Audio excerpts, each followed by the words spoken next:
চলে আসলাম মুন্সিগঞ্জের বিখ্যাত আলদির মাঠা খেতে। এটা কি আসলেই বিখ্যাত, না মানুষ শুধু শুধুই এটা বলে বেড়ায়? আর এত সুন্দর রোডটা আমরা কোথায় গিয়ে পেলাম, আর কেনই বা আমি এই ঘুরতে এসে গাছে উঠলাম, তো সবকিছু বলে দেবো আজকের এই ব্লগটিতে। সো হ্যালো এভরিওয়ান, আসসালামু আলাইকুম। আমি একদম সকাল সকাল উঠেই চলে গেলাম আলদির মাঠা খেতে। আর এখানে দেখো রাস্তাটা কত বেশি সুন্দর। আর আজকে সকালে অনেক বেশি কুয়াশা ছিল, অনেক বেশি ঠান্ডা ছিল, তাই আমরা 7:30টার দিকে রওনা দিই।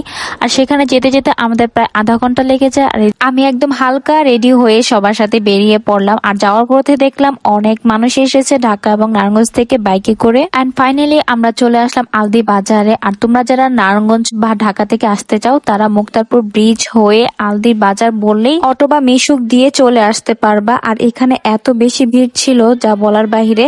সকাল সকাল তো সবাই যেন চলে আসে আলদির মাঠা খেতে। আসলে এটা কি বিখ্যাত কিনা সেটাই জানার জন্য এখানে আসছি। প্রথমে গিয়ে দেখি অনেক মানুষই এখানে মাঠা বিক্রি করতেছে, তো আমি তো পুরো কনফিউজড হয়ে গেছি যে কোনটা রেখে কোনটা খাবো। তো প্রথমে আমি কিছুক্ষণ ঘুরে ঘুরে দেখলাম, আর তারা প্রতি গ্লাস 30 টাকা করে চাচ্ছিল, আর বোতলের প্রাইস ছিল 140 টাকা করে।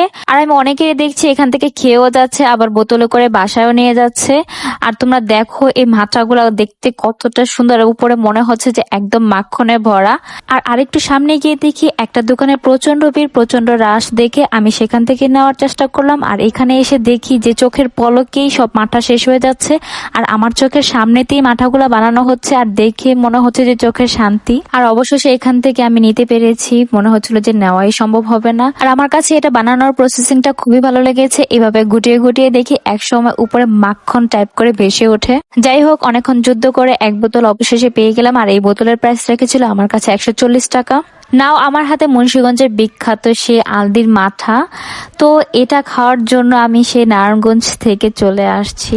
আর মানুষ যেমন হুড়মুড় খেয়ে বলে যে এটা অনেক বিখ্যাত, আসলে তেমনটা কিছুই না। এটা খাওয়ার পর মনে হচ্ছিল যে আমি দই আর চিনি একসাথে মিক্সড করে খাচ্ছি। আর আমার খালামণি বলছিল এটা নাকি আগে অনেক মজা ছিল, এখন এটা ফেমাসিটি পাওয়ার পর এটা তেমন একটা মজা লাগে না। আর আসার পথে এত সুন্দর একটা রাস্তা দেখেছি, আর এই রাস্তাটা খুবই সুন্দর। এই রাস্তাটার নাম নাকি প্রেম রোড। রোডটার নাম যেমন প্রেম রোড, আসলে কাপলদের জন্য এটা একটা সুন্দর জায়গা। আর পাশেই দেখো একটা সুন্দর খেজুর গাছ আছে, আর খেজুর গাছের সাথে ছবি ভিডিও তুললে মনে হয় যে আসলে সত্যি শীত চলে আসছে। উইন্টার ভাইব দেওয়ার জন্য এরকম একটা খেজুর গাছই যথেষ্ট। আর এখানে আমি একটা গাছ দেখে সরাসরি গাছেই উঠে বসলাম। কথায় আছে এটা ডিসেম্বর মাস, আর ডিসেম্বর মাসে বান্দররা ছাড়া পেলে মনে হয় যে গাছের পাতাও রাখবে না আর মানুষের মাথাও রাখবে না।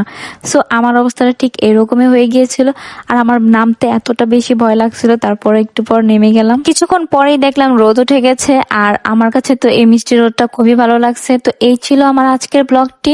আপনাদের কাছে যাদের এই ব্লগটি ভালো লেগেছে তারা একটু লাইক আর কমেন্ট করে পাশে থাকবেন। ধন্যবাদ।